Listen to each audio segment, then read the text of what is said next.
Hi, everyone who's joined us on Crowdcast today at noon in New Zealand and at 9 a.m. in Queensland. My name is Hal Josephson, and I'm in Hawke's Bay, New Zealand, which is about equidistant from Auckland and the capital, Wellington, as the crow flies.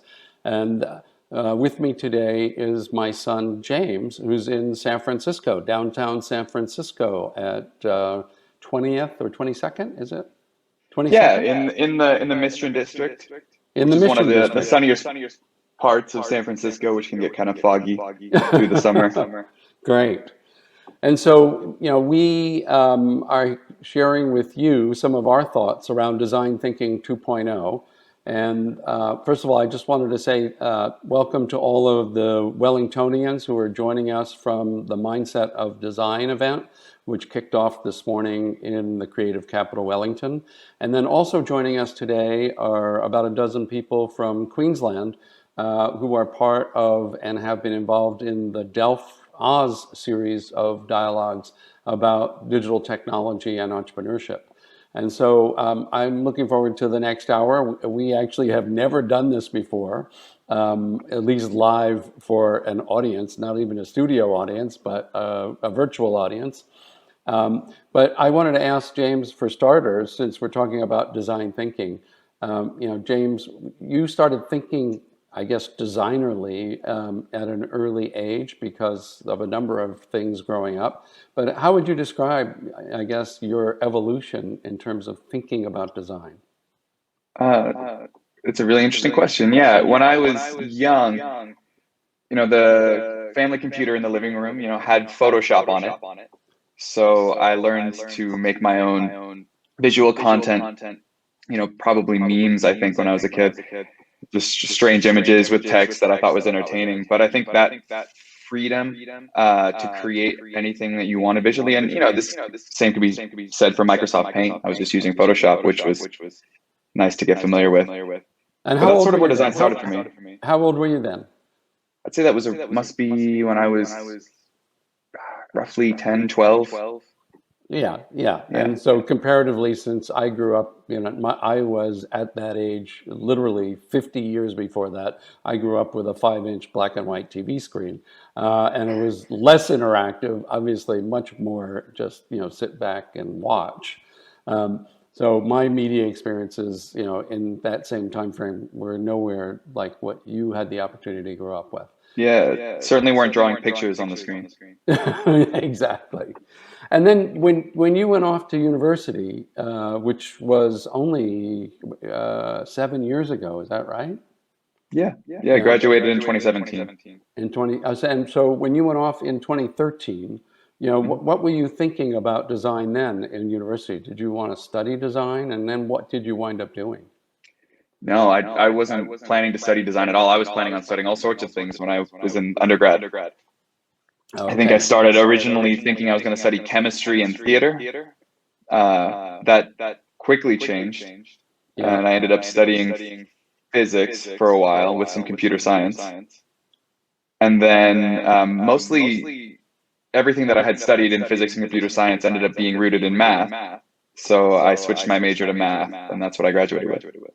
Got it. And so, given that your, I guess, educational background in uni, which was only a few years ago, was in the sciences, how did it affect you coming to, essentially what is the creative sector of design? Well, I was doing design in college as a freelance endeavor, which was mostly carrying over some of the graphic design skills that I learned as a kid and trying to find little jobs I could pick up to do brochures or brands for people that needed them. So that was doing that sort of simultaneously that I was studying math in college. But I think there is like definitely an interesting parallel to be drawn between the two, especially with like the modern interpretation of design thinking, which is really centered on this idea of problem solving. Modern design thinking, I think you'll hear, is like a way to solve problems, and mathematical reasoning. The tradition of mathematics is also historically problem solving, but there are definitely different methodologies for problem solving, and I find that very interesting about both of them. Well, I want to come back to that, but first, actually, I just want to encourage those who are, watching us and listening to what we're saying, that if you want to ask a question, there is a tab called Ask a Question, and I'll be looking at those, and then we can introduce them into our dialogue, our conversation. But I want to go back to, so when you graduated from Lewis and Clark University in Portland, which I thought was a fantastic city. I loved coming to visit you there. Unfortunately, Portland's had troubles, as you know, just in this Yeah. last period of time with fires. But it is and was, and it was an amazing city, and certainly a very creative, artisanal one.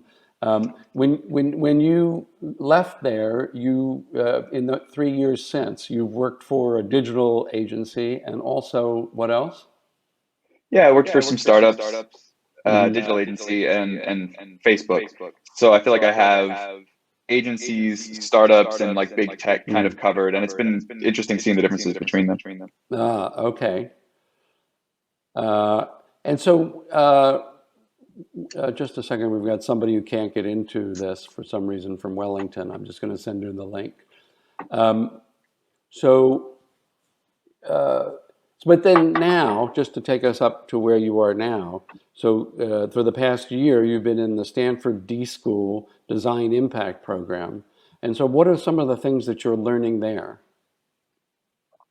So the Design Impact Master's program is led by some design faculty, including Bill Burnett and David Kelly.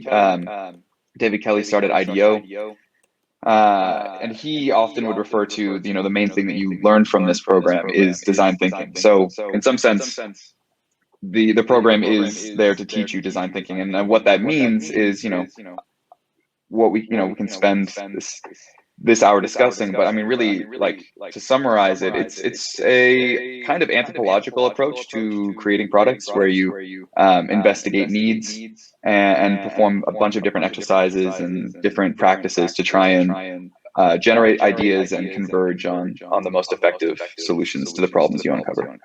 So, what are some of the methodologies if you can take different paths? How do they differ? Sure. I mean, so the design process is, I think, in general, in practice, pretty messy. And what's helpful is, and the skill of the designer is really being able to codify their process and use those different ways that they can break it down to understand where they are and what they can try next to try and sort of unblock themselves and keep uncovering new nuances to the problem they're solving, or come up with new ideas for solutions. So I mean, you've probably seen the D School hexagon. There's 5 of them. In the design process, through that like codification is you empathize with a group of people to try and understand, and this is sort of free-form, open-ended, investigatory, ethnographic research, where you try to understand a group of people and identify problems that can be solved, and then you work to sort of distill and synthesize and define what you've learned from those interviews with those people to a bunch of different problems, and then you take those problems and you come up with, typically a how might we frame that you brainstorm in and try to generate as many different solutions as possible. It's really helpful to get a lot of different people involved during that process, since everyone will bring their own perspective to it. And brainstorming is a really interesting exercise that is an art in and of itself, I think, to some extent. But then after that, it's a lot about converging down on which of those ideas that you've generated will be helpful, and coming up with experiments, prototypes, which ask questions. A good prototype is effectively a way to ask a question, and then as you keep asking those questions and learning by trying things really at like low fidelity, just trying to get early quick feedback, you can narrow or very quickly narrow down and converge on good solutions for the problems that you identified during the empathy stage. But yeah, those 5 hexagons that you've probably seen are, empathize, define, ideate, prototype. Got it. So how does that all fit if it's a group process into 2020?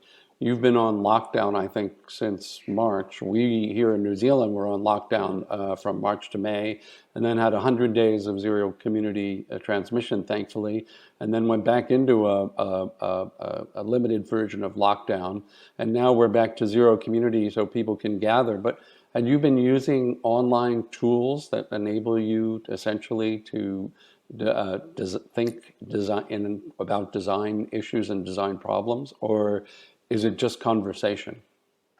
Yeah, there are some tools, but they're effectively, emulating what we do when we're together in person. Yeah. And I don't think they're a great substitute. Yeah. So, I know Mural is one where you can, Very popular. very popular one, and I've been in a couple of Mural sessions. But yeah, the dynamics are really different, obviously, and that's, something that we've all had to adapt to. I think it's interesting. I read today's news, Microsoft said that all employees will be permanently remote. And so, what are they going to do with that huge, expensive campus they have up in Seattle? And I think that's similar for some of the big companies in the Valley who have done that, like Facebook, where you've been working of late, and in Google. So does that sort of enhance, I guess, the design thinking and ability of groups of people, or is it something that everybody has to overcome? Yeah, I think I could go on a tangent about Mural. Yeah. But other tools like Zoom, are not the great ways. Like certainly, virtual conversation isn't the same as connecting with someone face to face, and I think that can be a barrier to empathizing with the people that you're interviewing, and having more natural conversations where you can uncover important stories that are meaningful to them and Yeah. be informative to whatever you decide to try and focus on as your design problem. Do you think that because of what's happened, in this year, that the design thinking of the 2020, or the start actually of the third decade in the 21st century, will not be as impactful, for example, because it's been harder to really ideate to, optimally, if for lack of a better word? It's a really interesting question. I would like to be an optimist and say no. But I think one of the reasons that it won't be as certainly as impactful for big tech is that a lot of the ways that sort of empathize and understanding phase of the design process is broken down for like big tech companies is often pretty quantitative and metric driven. So it's typically less qualitative.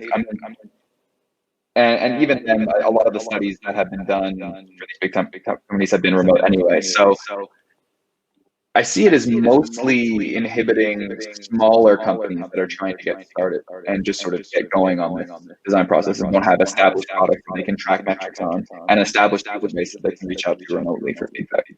Right.